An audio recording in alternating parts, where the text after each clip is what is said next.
Well, the world is flat. I mean, that's the Thomas Friedman book.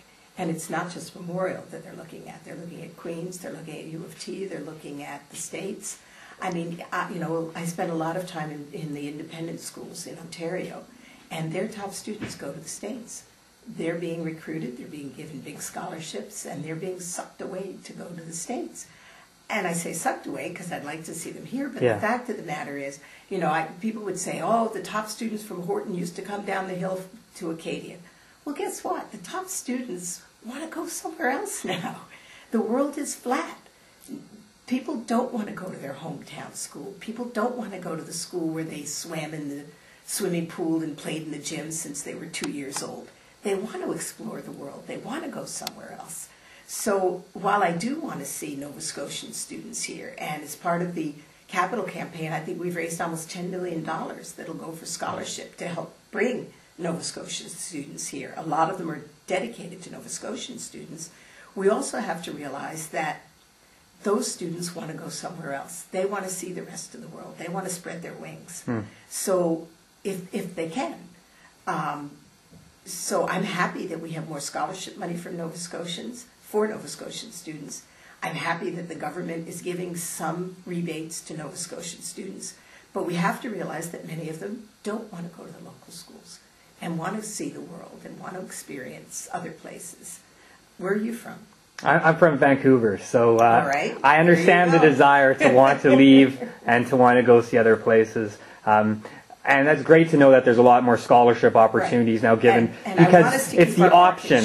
It's the option that I think students most want. Our market share for Nova Scotian students. We were priced out of the market. When I came, we were the most, I mean, we still are the most expensive, but at least we've been able to lower our tuition to within a couple of $100. We were $1,200 more expensive than the next school.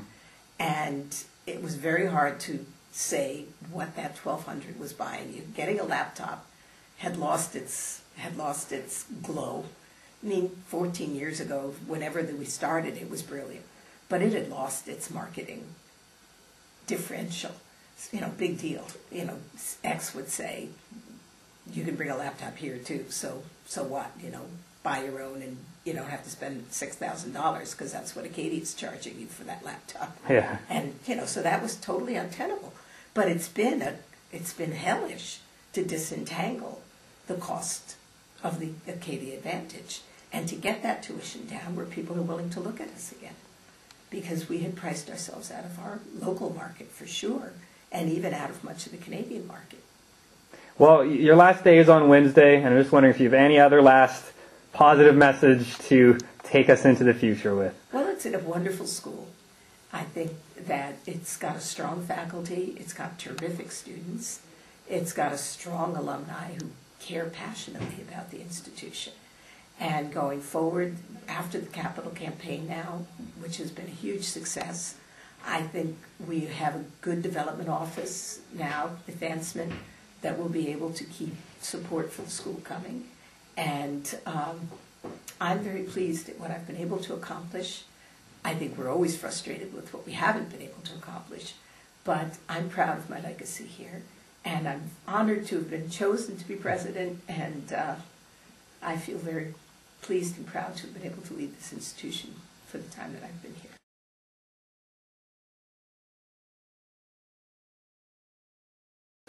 An ideal number would be about 34. Ideal number for faculty-student ratio, which keeps the classes small, which gets the students the personal attention, which I think is what's special, would be maybe 3,400 to 3,500.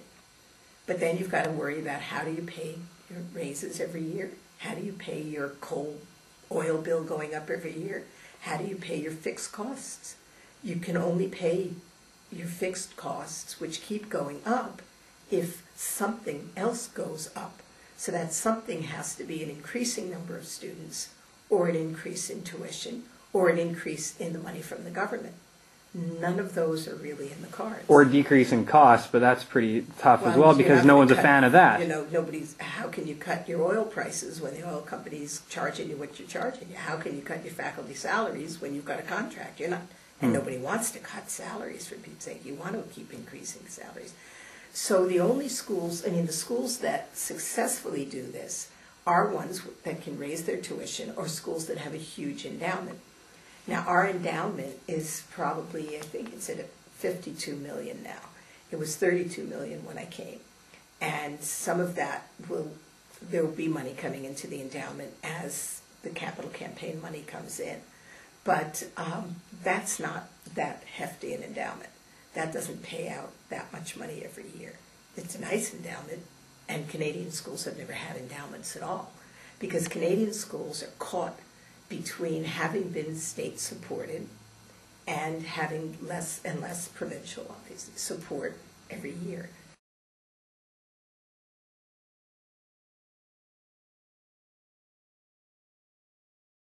And Ontario still does a pretty good job. Alberta's doing a very good job of supporting, but still not what they need. And so the only increase you can look at is raising tuition. But Canadians aren't prepared to pay high tuitions. The average tuition in Canada is about $5,500. And that's leaving Quebec out, which has the lowest tuition, but also the lowest participation rate of students in post-secondary education. Which is a very interesting point right there. Lowest tuition. Well, because you have to cap it.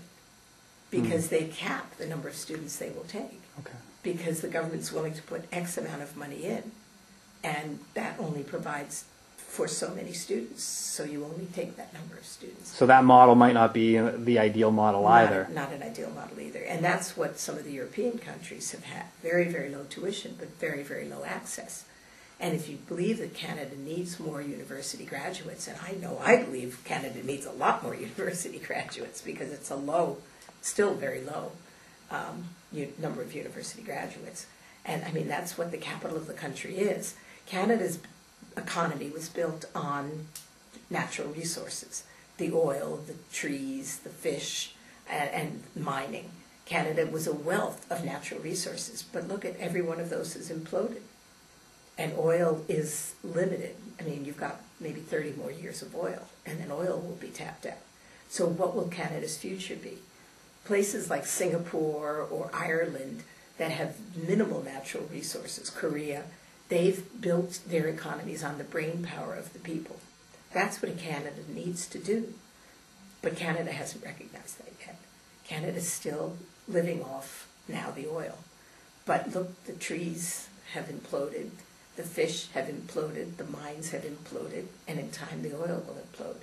And Canada should be looking for a future of intellectual accomplishment by its citizens, not living off the fat of the natural resources. But unfortunately it still is. So they found some diamonds up in Yellowknife, so now there's a big hoo-ha with diamonds.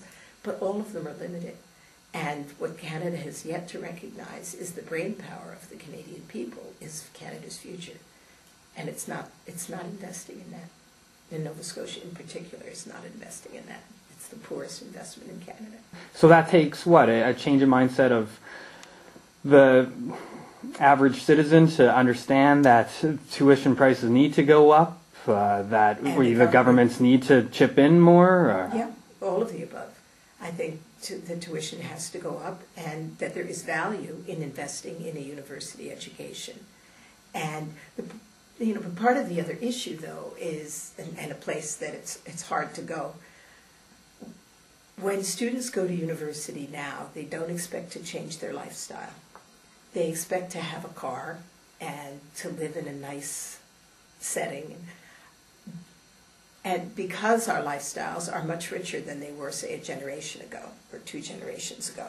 So, I mean, I can remember my son, who graduated from university almost 40 years ago, lived in a garden apartment. When I went to university, you lived in a residence, and it was fairly hardcore living, even the nice residences. And when my son went and lived in a garden apartment, and I said, well, why are you doing that? Why are you paying all this money to do that? He was paying his own way, so he could do what he wanted. Mm-hmm. He said, what do you expect me to do, live in a roach motel? And I said, yeah, you're a college student. You should live in a roach motel. It's an experience. So even at that generation, there was a transition. And this generation expects to, you look at move-in day, the students moving in with their fridges and their microwaves, and they expect to maintain the style of living they've had with their parents while they're living at university. They never expect to have any dip in that style and kind of come back up again as they become independent earners. Well, we eat more craft dinner, probably. Maybe not. I don't know. You drink a lot of beer too.